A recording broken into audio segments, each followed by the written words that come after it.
Boris Johnson's government is reportedly furious with China and believes it could have 40 times more coronavirus cases than it claims. Here's a summary of the article.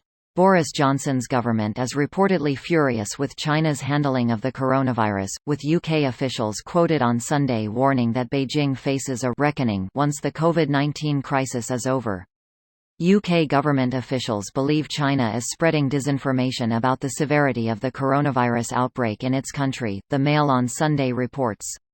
The newspaper says scientists have warned Johnson that China could have downplayed its number of confirmed cases of the coronavirus by a factor of 15 to 40 times. China had reported just 81,439 at the time of writing. The newspaper quoted 3 UK officials, who all reported fury within Johnson's government. The newspaper adds that Johnson's government is so angry with China's handling of the crisis that the Prime Minister could abandon his previous decision to let Chinese telecoms company Huawei develop the UK's 5G network. Johnson angered his main ally President Donald Trump by giving Huawei a limited but significant role in improving the country's infrastructure. The Trump administration was angered by the decision, with the president himself reportedly expressing his disapproval before hanging up in an apoplectic phone call with Johnson last month. This post received a score of 84,325, with an upvote ratio of 86%. Here are the top comments in response to this article. Greater than UK government officials say there'll be reckoning for China over its handling of the coronavirus. I reckon you'll have to give us a bigger discount on their 5G network, partner. Asking for Huawei to install a 5G network for another country is the same as asking the NSA to manage your privacy settings on your browser. Huawei is just the public-facing arm of their international agency. Oh, I entirely agree. My point is that any such reckoning for Bojo and his ilk will most likely come in the form of shady payments and backroom deals. So you could say, Bojo's having a bizarre adventure. You expected informative and adult conversation, but it is I.D.O. You fell for it, fool. Thundercross split attack. Coronavirus just became 40 times more important to Boris Johnson. That's exactly right. It's important when you've got it. It's the conservative way. Fuck you, got mine, hold up. Obligatory Nancy Reagan Pass. Meme. Also, just say no to drugs that my husband is selling on the streets to fund additional heinous crimes. When I read about stuff like this, I don't think these people are calculative evil maniacs. I think these people are selfish idiots if they didn't think this wouldn't backfire on them at some point.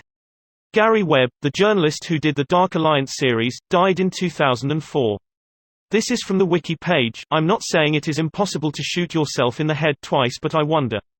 He died naturally. But sir, he was shot 7 times in the back. And, naturally, he died. Sprinkle some crack over him, Johnson, and let's get out of here. This is Business Insider quoting Daily Mail. What is this garbage? Edit, an anonymous source from Daily Mail at that. You see something similar with many papers, regular and breaking news during the week, with long-form articles on Sunday. The long-form articles are less frequent than the dailies because they take more time and effort to research, verify, write up and edit. They're released on Sunday because it's traditionally a quiet day of rest in many cultures, so people have more time to read and digest the longer articles on that day. Releasing long-form articles on Sunday gives the most impact for effort that's put into the article. Interesting, didn't know. But is it considered any more trustworthy than their normal publication? I have reservations trusting an anonymous source from a poor tabloid even if it's from their more serious wing. To start with, you definitely want depth of sources in these stories. That means multiple sources being interviewed, with each adding their own details and viewpoint and not simply repeating the exact same lines.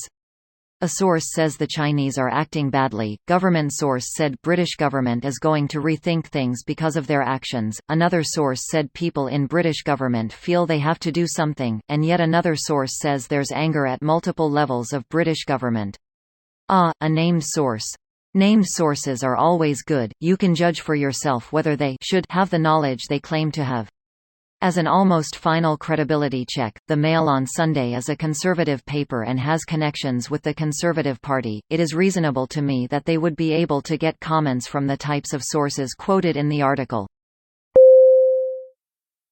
This video was automatically created by Reddit to speech.